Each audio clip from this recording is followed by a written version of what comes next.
বিল্লাযী আসরা, আল্লাহ তাআলা প্রথমে সুবহান দিয়া আল্লাহ তাআলা শুরু করলেন। তার মানে আল্লাহ তাআলা এমন একটা ঘটনা ঘটাইলেন যে ঘটনাটা দুনিয়ার কারো দ্বারা ঘটানো সম্ভব নয়। সুবহানাল্লাহ। ঘটনাটা হচ্ছে আশ্চর্যজনক ঘটনা।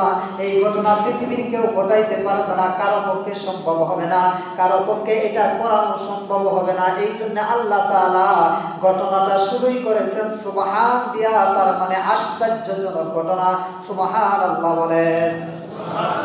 কেমন আশ্চর্যজনক ঘটনা? পবিত্র কাবা থেকে বাইতুল মুকাদ্দাস, আবার বাইতুল মুকাদ্দাস থেকে প্রথম আসমান, দ্বিতীয় আসমান, তৃতীয় আসমান, চতুর্থ আসমান, পঞ্চম আসমান, ষষ্ঠ আসমান, সপ্তম আসমান পেরিয়ে সিদরাতুল মুনতাহা পেরিয়ে আরশে মুআল্লা পর্যন্ত নিয়ে গিয়ে আল্লাহ তাআলা তার বন্ধুর সাথে পাশাপাশি বসে কথা বলেছেন। সুবহানাল্লাহ। পাশাপাশি বসে কতটুকু কাছাকাছি বসে কথা বলেছেন আল্লাহ তাআলা, এই কথাটাও কোরআনে বলছেন। আল্লাহ তাআলা বলেন সুম্মা দানা ফাতাদাল্লা ফাকানা কাবা কাউসাইনি আও আদনা। আল্লাহু আকবার। আল্লাহ তাআলা বলেন সুম্মা দানা ফাতাদাল্লা ফাকানা কাবা কাউসাইনি আও আদনা।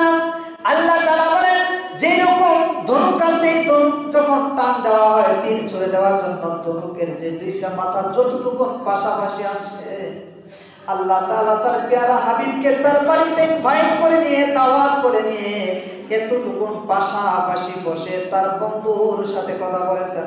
সুবহানাল্লাহ। শুধু তাই না, এতটুকু বুঝাতে চাই কেন আল্লাহ তাআলা সুবহান দিয়ে শব্দটা দিয়ে আল্লাহ তাআলা মেরাজের ঘটনা শুরু করলেন। আল্লাহ তাআলা তার বন্ধুকে নিয়ে আল্লাহ তাআলা আলোচনা করলেন। তারপরে আল্লাহ তাআলার বন্ধুকে দুনিয়াতে পাঠাইলেন। নবীজি ইরশাদ করেন, আমি যে যাওয়ার পূর্বে ওযু করেছিলাম, ওযুর পানি যে গড়তেছিল, এই মেরাজ থেকে এসে দেখি ওযুর পানি চাইতেছে। সুবহানাল্লাহ। এটা আশ্চর্যজনক না? এর চেয়ে বড় আশ্চর্যজনক কিছু আছে? রাসূল করিম সাল্লাল্লাহু আলাইহি ওয়াসাল্লাম মেরাজে যাওয়ার আগে ওযু করেছেন। ওযুর পানি যে গড়াচ্ছে, এখান থেকে ওযু করে রাসূল করিম সাল্লাল্লাহু আলাইহি ওয়াসাল্লাম বাইতুল মুকাদ্দাস গেছেন,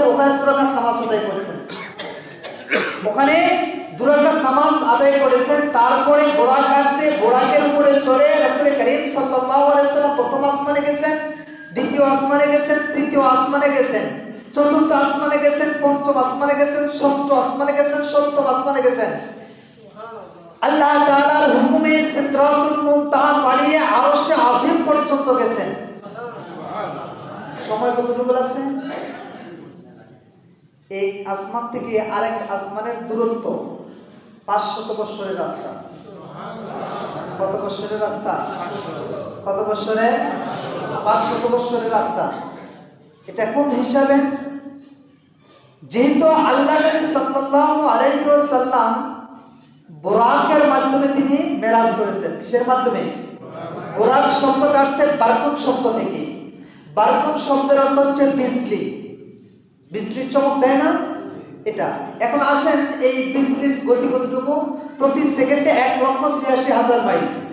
আলোর গতি হচ্ছে প্রতি সেকেন্ডে 1,86,000 মাইল। এই আলোর গতিতে 500 বছরের রাস্তা যতটুকু দূরত্ব, এক আসমান থেকে অপর আসমানের দূরত্ব হচ্ছে ততটুকু। সুবহানাল্লাহ। আবার দ্বিতীয় আসমান থেকে তৃতীয় আসমানের দূরত্ব হচ্ছে এতটুকু। এইভাবে সপ্তম আসমান পার হয়ে সিদরাতুল মুনতাহা পাড়িয়ে আল্লাহ তাআলা তার প্যারা হাবিবকে আরশে মুআল্লা পর্যন্ত নিয়ে গিয়ে জান্নাত দেখাইছেন, জাহান্নাম দেখাইছেন। নবীজি সাল্লাল্লাহু আলাইহি ওয়াসাল্লামের সাথে কথোপকথন করেছেন, আলোচনা করেছেন। ওখান থেকে ব্যাক করে এসে আল্লাহ নবী সাল্লাল্লাহু আলাইহি ওয়াসাল্লাম বলেন যে আমি লক্ষ্য করে দেখলাম ওযুর পানি গড়াচ্ছে। সুবহানাল্লাহ। এর চাইতে আশ্চর্যজনক আছে? এই জন্য আল্লাহ তাআলা বলেন সুবহানাল্লাযী আসরা বিআবদিহি লাইলাম মিনাল মাসজিদিল হারাম। এই ঘটনাটা শুরু করতে গিয়ে আল্লাহ তাআলা এই জন্য সুবহান দিয়া শুরু করেছেন। সুবহানাল্লাহ। এর চাইতে তো আশ্চর্যজনক কোনো কিছু হতে পারে না, হতে পারে? যাই হোক, আল্লাহ তাআলা তৌফিক এনায়েত করেন। আগামী জুমায় আলোচনা করার চেষ্টা করবো, যেহেতু আমরা